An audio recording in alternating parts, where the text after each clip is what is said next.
Crimson's Log, August 8th. My continuous experimentation with the warp has proven to be less than fruitful. It would appear that no matter how hard I call upon the powers of Nurgle, the Plague Lord, Chaos God of disease, decay, and death, my calls seem to go unanswered.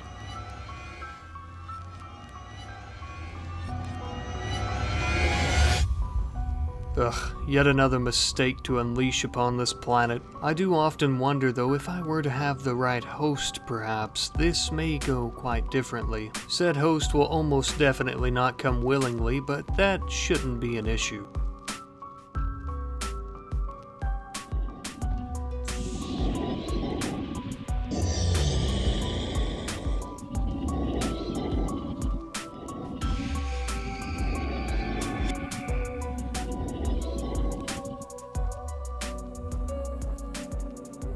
Hello one and all, and welcome back to the RimWorld Zombieland series, where at the moment things are a teeny tiny bit sticky, yeah, just a little bit messy as we're all hiding out in our cave here. Naturally, of course, that's not going to keep us from eating our breakfast or getting the rest of our sleep out. And trust me when I say that we're going to need to get as much sleep as possible because we're going to have a very long day. Starting off, we have quite the issue. We have a lot of zombies getting very close to our walls, and of course, for obvious reasons, this is not good. So we're going to use the limited resources that we have here in the cave to build a wall in front of the door to prevent any zombies from just waltzing on in if they cross over the first door. The second and much larger issue that we had is now that we've covered all our exits and entrances, we don't have any way off the map. So we're going to need to dig a very long tunnel all the way through this mountain to the end of the map. And now look, by far this is not the most practical solution, but it is most definitely the safest solution that we have available to us. So Juke will continue mining with his big strong muscles while Private Ox and Willis begin working on our bedroom and other portions of the cave just to make it a little bit more suitable. The prettier the cave is, the less likely the chance that one of these three will have a mental break, which honestly isn't too big of a deal with them going into a daze and wandering outside now that we have all the entrances blocked, but it is kind of a big deal if they were to go berserk or into an insulting spree. However, with that being said, after they got their little nappy nap out, the very next day we would immediately begin mining more of the mountain. I know what you're asking yourself, why are you so concerned with leaving the map? Well, the reason for that, my friends, is because we're going to send Ox out on a mission to collect resources that we hope will be able to create a powerful enough generator to power a comms console just enough to get a signal out for help. Now, of course, we do have plenty of steel and components here under the mountain, but we're also going to need some technology to try and modify the signal and amplify it since we're under the mountain, yada yada, a bunch of technical jargon. The deal is we gotta go out, okay? And of course, with Ox being our fastest and strongest member, he volunteered himself. Now, with that being said, we are just about ready to send him out as we have this very long hallway in the cave complete. I would be lying though if I said that I wasn't extremely nervous about sending Ox out all by himself, because without Juke or Willis there, if he were to go down, it's over with for him. Of course though, he was the best candidate to go out on a solo mission, and having more than one person very well may slow us down. Now, that's not to say that Willis and Juke were going to be useless back at the cave. No, they were actually very crucial to keeping the cave secure. See, like I mentioned earlier, there's a shit ton of zombies forming just outside our walls, kind of coagulating together in these large hordes, and that's really scary because they could come over the walls. So we had Willis and Juke use the steel from the cave to begin building more walls. Yes, of course, this plan only works if Ox manages to go to this city and make it out alive with the appropriate resources, but it also only works if when he returns back to the cave, he's not facing down a mindless horde of the undead that have overtaken Willis and Juke. But once again, of course, that is if he survives this city all by himself. We arrived not too far outside the city limits and immediately began entering buildings looking for resources that we could use. To begin with, we found a shit ton of recreation and luxury items, a lot of bionics and body parts and things like that, and a holy shit ton of weapons as well. None of those were too interesting until we found a plasma sword, which honestly would be a good replacement for our UNSC combat knife we lost when Crimson stomped us into last week. Something else that we found that was very interesting was a vitals monitor. With Ox's expertise expertise, he very well may be able to hack into this and use it to amplify the signal of a comms console. However, looks like we're going to have to come back for that in just a moment because one of the townsfolk is kind of pissed off at us and wanted to get into a little stabbing match, which we ultimately would win. We would then continue looking all throughout this building for any other resources that we could use. We ended up finding some zombies and that was about it. They weren't very useful resources though.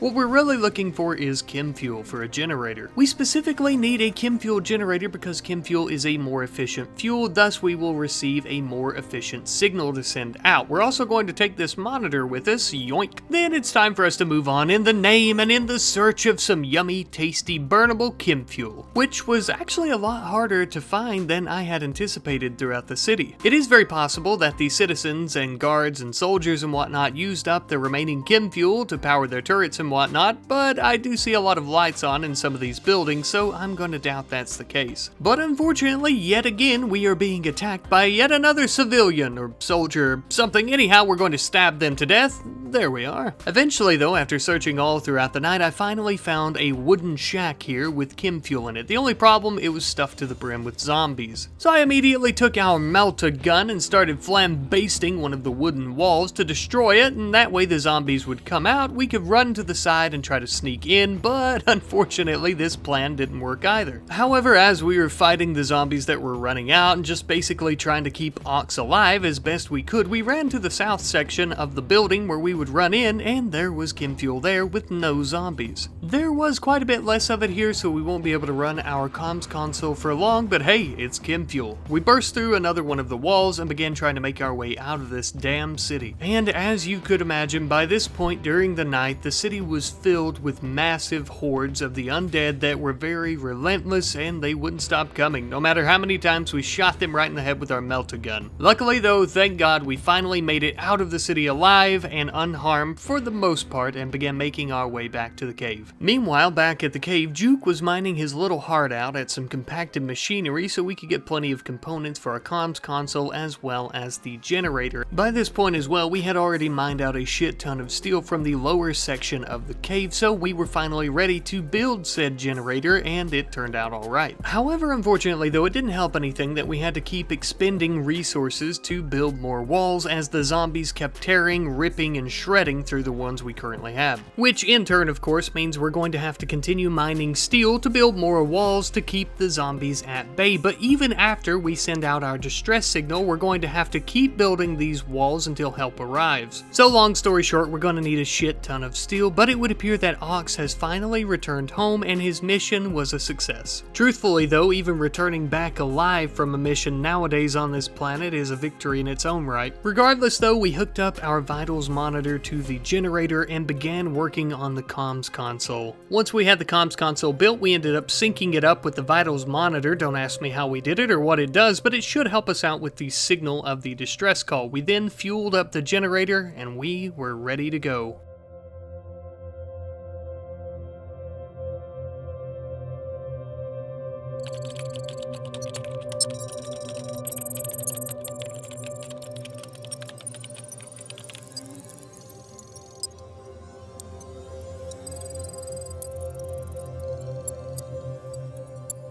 Well, that seems to be everything. Let's just hope that that does the trick. Oh shit, and let's hope that it does the trick fast, because it looks like the zombies are bursting through our walls. We're not gonna have enough time to stop them or build any more.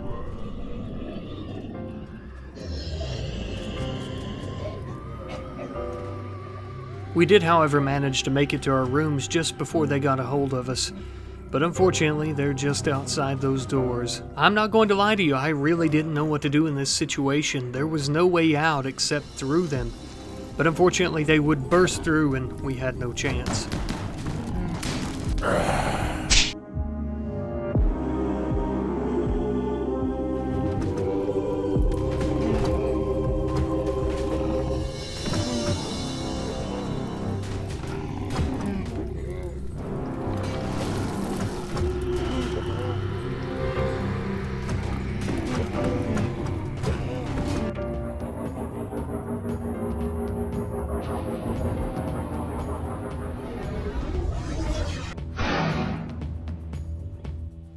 Well, it looks like somebody finally heard our distress call. It's not the clone army, but I suppose the UNSC will do. The only problem being I don't think there's much left for them to save.